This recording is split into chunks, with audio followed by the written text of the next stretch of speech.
Hello everyone and welcome to my channel. My name is Crown and today we are going to have some more stories that I hope that you will enjoy. But before we start, it will be so much appreciated if you would subscribe to the channel, like the video if you enjoyed it, and maybe leave a comment down below. These simple clicks would mean a lot to the future of this channel and really reward the effort that I put in every day. And now, without further ado, let's go! First story. Refuse to give a painkiller to someone crying in pain? Congrats on failing your final. 2 years ago, I used to share an apartment with my sister and 2 other roommates. In the flat next to us lived 3 girls whom we've known for years, as we all used to live in the same dorm years ago, plus their 2 new roommates whom we did not know well. The other girls were messy and kinda immature because they were younger than us, but we all mostly got along since we go way back. This one time, my sister and one of our roommates got into a huge argument with the girls from the other flat because of them taking utensils and clothes from our place without permission and losing them. I did not participate in the argument, but there was obvious tension between the 2 flat residents. Anyway, a few days after that, after a long day of being cooped up in a library preparing for a difficult final, I got home late at night and there was only one of my roommates home that night. Pretty much as soon as I got home, my face started swelling up and my toes started aching like crazy. I was in so much pain. I started crying and there was no painkillers and I had no way to get out to the pharmacy that late at night.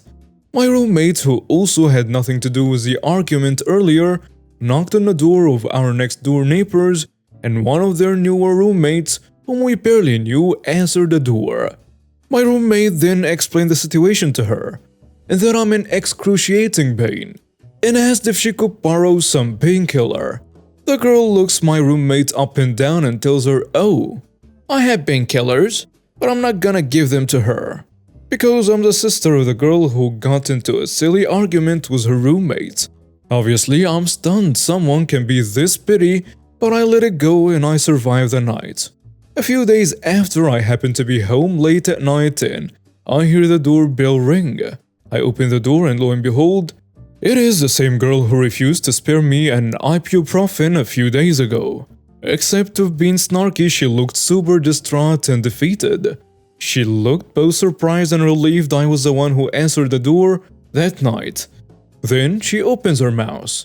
I'm sorry, I don't know how to say this, but my charger died on me and I have a final tomorrow morning and a submission now. And I just started preparing.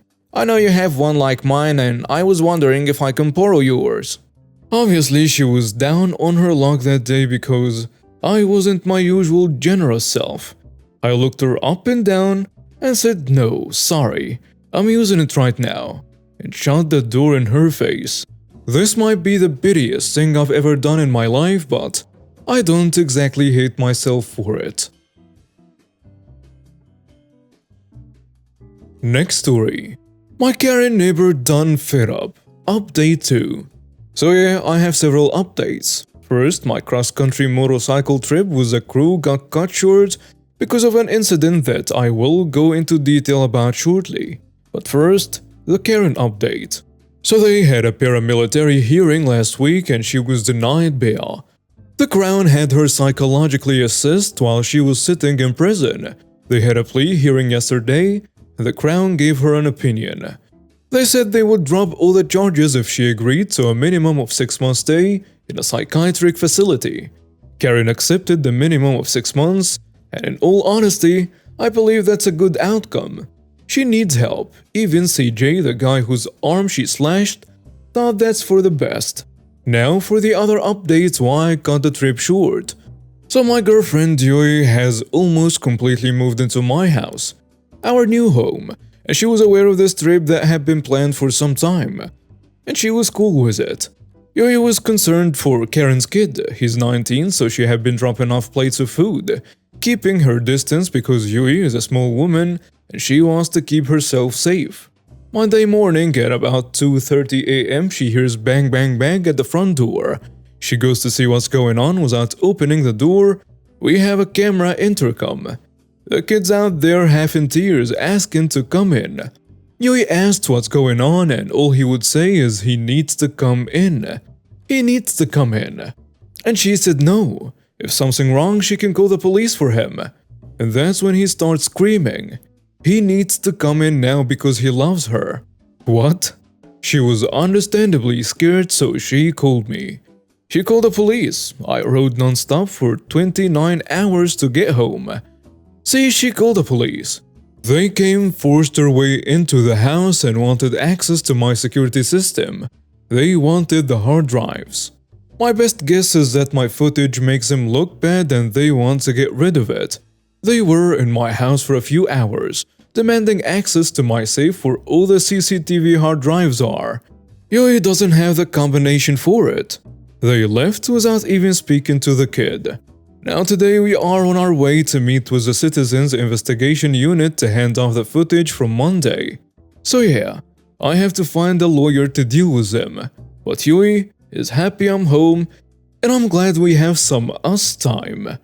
She's taking the next week off and she has some PTO saved up.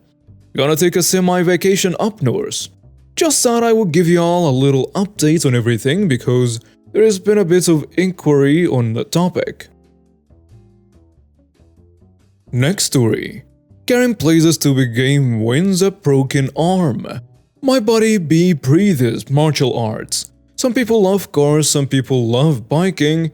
He collects martial arts forms like people used to collect Beanie Babies. The word obsessed would be aptly applied.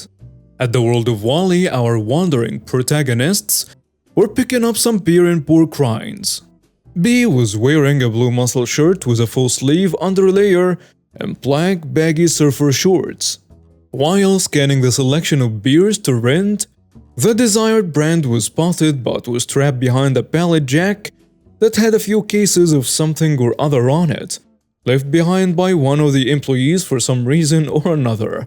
Wanting to liberate the libations, B started to push it a few feet down the aisle so he could free the poor trapped beverages from the shelf. Stomp, stomp, stomp, stomp. Down the aisle came she. She was wearing a loose flowing pantsuit type thing. I don't know what they are called, but it's a one-piece outfit with the fabric kind of loose and pillowy around the legs, so even though they are individual legs, they kinda look like a dress when they move around. I remember the white belt with a large silver buckle, the shoes that are high heels but not with the skinny stiletto heel thing, but the heel column is a lot thicker and made a loud clumping sound as they purposely hit the floor. And the pearls? I've never seen anybody wearing pearls at a Wally World who was pleasant to deal with. But there they are, the Wicked Witch equivalent of a snake's rattle, a coral snake's stripes, or a porcupine's quills. She had seen B pushing the jack filled with boxed, made the requisite connections to open her mouth before engaging her brain, and so the fun began. "You, worker, I need a few more things for my garden party." B could be surly when he felt like it. And right now, he felt like it. Her harassment was delaying his drinking time and he was not in the mood. "I don't know what your problem is, lady, but I'm not your servant." And she did not like that. Face quickly turned red with anger. She strode into his personal space and poked him squarely in the chest 3 times in rapid succession. "You will not address me as lady. I will not be treated badly by the likes of you. Now come with me, I will talk with your manager later. If you perform to my satisfaction, I might even let you keep your job." B mutters, "Whatever," as he turns away from her and takes a step or two down the aisle. "How dare you!" came the outburst. She reached forward and grabbed his shoulder forcefully, and I could see her claws nails digging through the thin underlayer and probably cutting into his skin below. With the grace of a defensive guard who moonlights as a ballerina, I saw him twist his shoulders and do a kind of side thrust motion with his hips, and over his shoulder she went. It was a thing of beauty. Clearly an instinctive reaction from being grabbed with pain-induced. She landed hard, with her arm smacking the boxes still stacked on a pallet jack nearby. She screamed an incoherent mix of a steam whistle and a drunk frat boy whistling at a concert. She lay there on the floor, clutching her arm. Running up came two guys, managers I assumed, demanding to know what happened. B stood there glowering at his assailant on the floor, who continued to make sounds that did not resemble speech. I stepped up and volunteered my observation. This lady demanded that he follow her around the store, poked him in the chest when he refused, and when he turned away from her, she grabbed his shoulder from behind, and the next thing I knew she was on the floor. You could see some small fingernail-shaped tears on his underlayer. I found out later that there were some minor skin cuts and a drop or two of blood from where she scratched him. One of the people must have a radio because I heard him tell somebody, call an ambulance and the police, as the lady was still unable to talk, doing nothing but whimpering and continuing to clutch her arm. The other guy said don't move and ran off somewhere. A few minutes later some cops show up. One takes me down the aisle and asks what happened. I saw B going several feet in the other direction with another cop, while a third was crouching down around the lady. A few minutes after that, the EMTs show up with a stretcher and do some EMT things, ultimately putting her on the stretcher. I wasn't paying too much attention as I was still talking with the cop, who among other things was writing down my name and address from my license. B was still with another cop, deep in conversation. I was vaguely aware of the stretcher being pushed down the aisle and heard the cop who had been with the lady say something about cameras to one of the guys who ran up originally. A few minutes later, the cop who was grilling me said I was free to leave. B was still talking with the other cop. I started to walk towards him when my cop told me, "No, you should go that way," and pointed down the aisle away from the other two. I did not argue. Near the exit at this particular Wally World was an establishment that sold underground mass transit Fox sandwiches. I was hungry, so I did the obvious. While eating, I saw one other cop walk through the doors and head off in the general direction of the beer aisle. But other than that, just a steady stream of oblivious customers streaming in and out. 12 inches of black forest ham with double meat, mayo, cheese, pickled tomato, salt and pepper later, along with 3 Cokes and a double chocolate cookie. I got a call from B asking where I was. Told him I was in the underground mass transit franchise at the doors and he said he'd be right up. I saw him going through the checkout line with the beer and pork rinds, priorities, right? And then he came over to me. I was ready to go, but he wanted his own underground mass transit meal, so I got a refill on my Coke and waited. He told me that the cops kept asking him questions, took down his contact information, then one came back and 2 others went to the manager type guy for several minutes. Then they came back and talked among themselves for a while, called somebody else, then told him he was free to go and that somebody would be in touch within a few days and make sure he answered and returned their calls. He's still annoyed over the fuss, a little anxious about not knowing what is happening or going to happen, but can't do anything about it besides wait.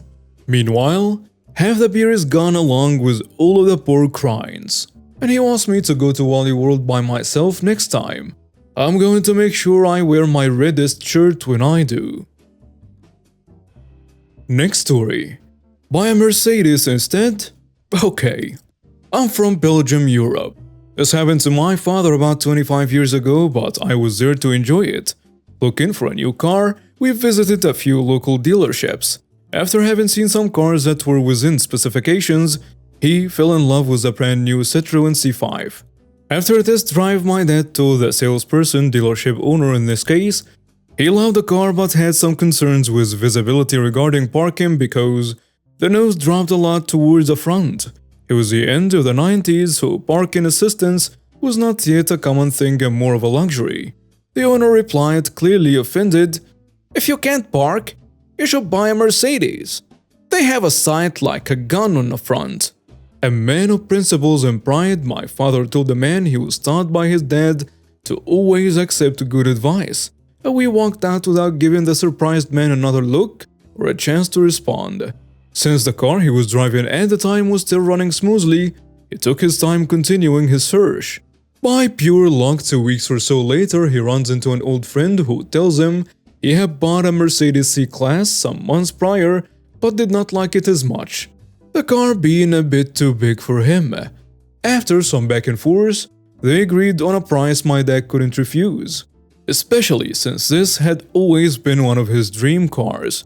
About 1 week later, the transfer of ownership was complete, and the car had new tags and insurance.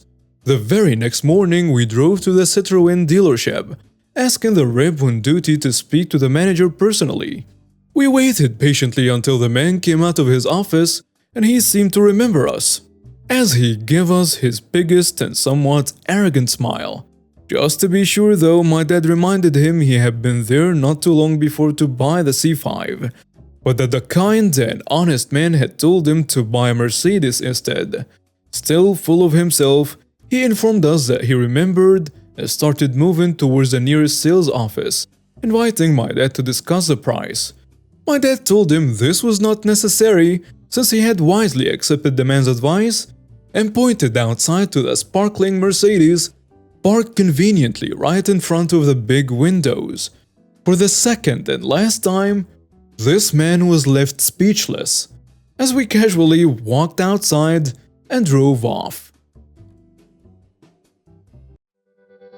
And now we have reached the end of today's stories. Thank you for watching and see you next time.